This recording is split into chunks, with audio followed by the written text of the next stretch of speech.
Flowers for the living. The broadcasting business and I grew up together, starting further back than I want to admit anymore, but it's been a quarter century and more.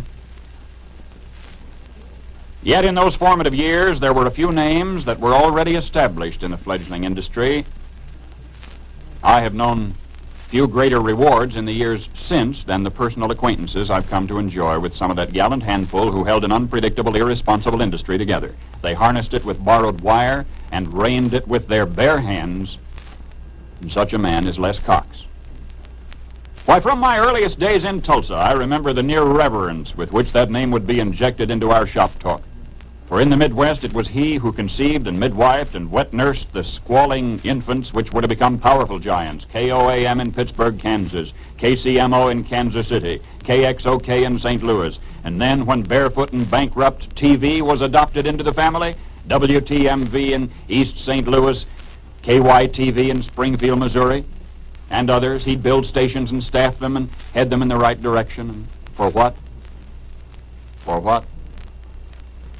No, money and Les Cox respected each other, but this was neither the inspiration nor the motivation for his intense interest in broadcasting. You see, he was already a rich man from a whole string of other business enterprises, including the largest independent farm equipment distribution organization in the United States. Further, to demonstrate that selfless interest in public service, he has vigorously served the Springfield, Missouri Chamber of Commerce for 20 years, twice as president. He almost alone got that beautiful airport for Springfield, been a firm guiding hand in the affairs of Drury College for decades, and on the board at MU and Southern Methodist, too. This is a civic servant. This is a terribly busy businessman who had no time for civic duties. But he made time. And now recently he took a 57-bed hospital in Springfield and built it into a 450-bed hospital that's one of the outstanding medical institutions in the Midwest. Life is a bank account, Les Cox says. You put in, you can take out with interest, but you have to put in. Lester E. Cox turned 65 the other day, and he's still putting in, and more than ever before.